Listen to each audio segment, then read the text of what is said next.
On the line with us is Richard Painter, the former White House chief ethics lawyer during the Bush administration, 2005 to 2007.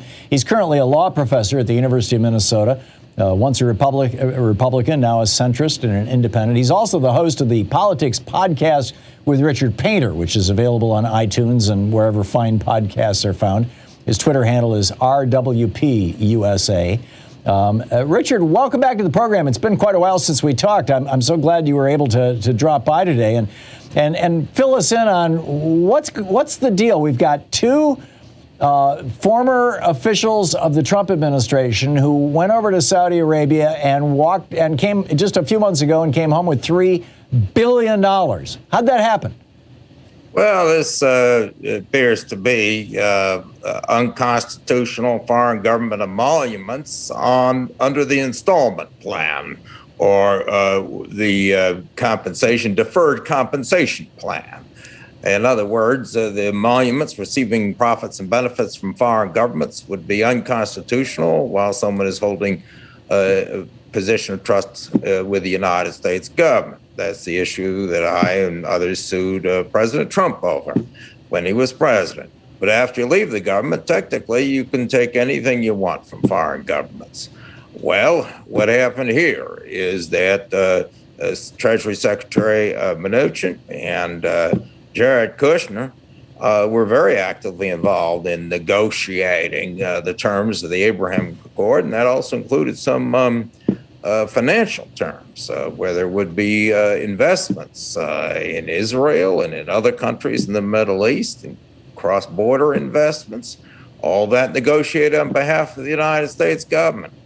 We don't know what else was being discussed with the Saudis and with others. And then, as soon as they leave the government, they go over there and they reap in enormous benefits, profits and benefits, what we would call emoluments under the Constitution for themselves, for their own investment funds, from the very same Middle Eastern countries that they were negotiating with on behalf of the United States government.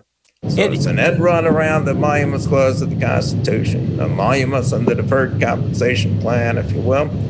And if it was a quid pro quo, any type of understanding that they would get these investments while they were negotiating on behalf of the United States government, we could have a violation of criminal statutes in the United States with respect to bribery of government officials and also impermissible financial conflicts of interest. Now, it looked to me from reading the initial reporting in the New York Times a week or so ago when this first really broke as a story, that what they had been doing was negotiating with these foreign governments to set up this fund, this $2 or $3 billion fund that would, like work toward peace in the Middle East and, an investment fund that was going to be administered by our governments. And then once Trump was out of office, these guys went over and said, hey, screw the government. I'll do this personally, privately, for my own benefit. And the government of Saudi Arabia said, OK, cool. Let's do that. Is that some semblance of what might have happened? It sounds like it. And it sounds like that was probably the intent all along. In other words, they set this up as an investment vehicle where the governments are going to be involved in cross-border investments. And then what ends up happening is, of course, as soon as they leave government, they're going to step in there and do this privately and make a lot of money doing that. So if you were the Attorney General, what would you be doing right now if you were in Merrick Garland's shoes?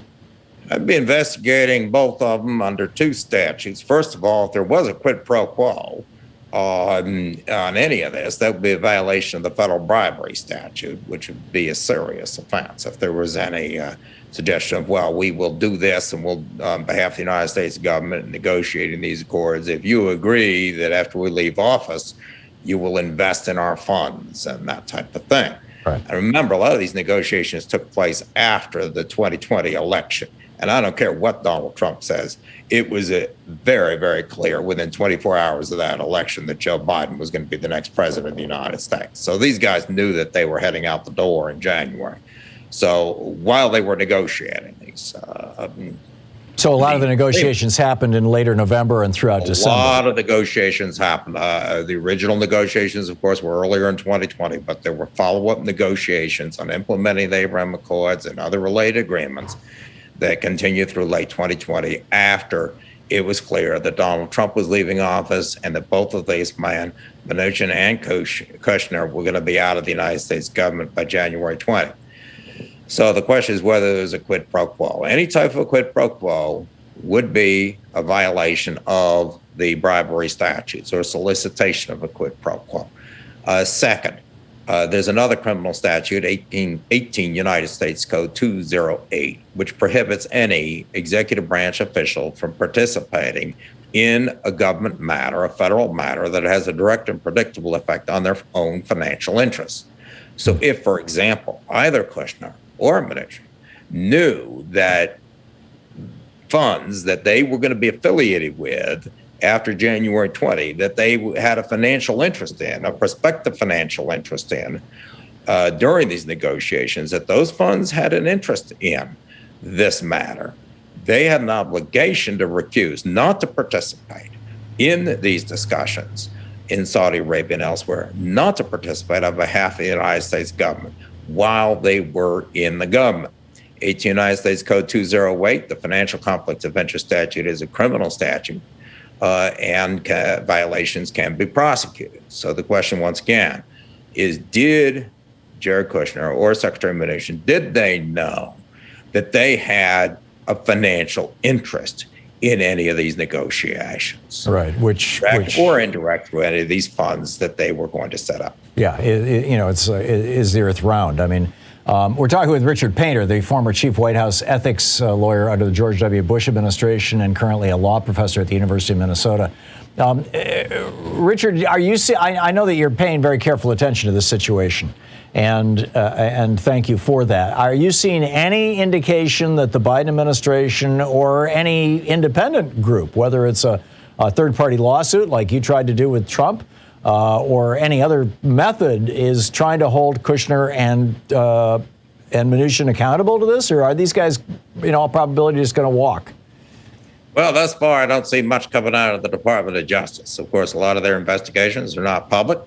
I know they're up to their eyebrows in January 6th related investigations, but we have not seen the Department of Justice go after any of the big fish. So I'm not hopeful there, but perhaps something happens. I believe this ought to be investigated. This is more than prima facie evidence of a violation of the financial conflict of interest statute, 18 United States Code 208, and there may be evidence of bribery or corruption of federal officials. Is there anything that average citizens, people who are listening to the program or watching the program right now, can do to encourage that sort of investigation?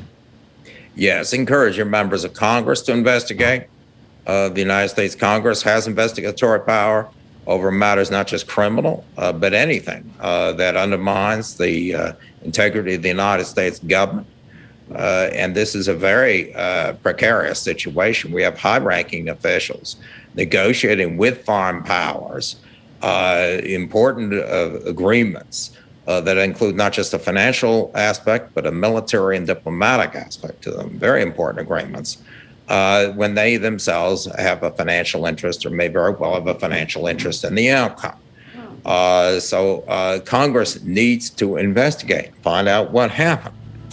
And this just fits into a broader pattern of the Trump administration catering to financial interests in the Middle East, particularly in Saudi Arabia. Yeah, I totally get it. Richard Painter, RWPUSA on Twitter. Richard, thanks so much for dropping by today. It's always great talking with you. Thank you very much. Thank you.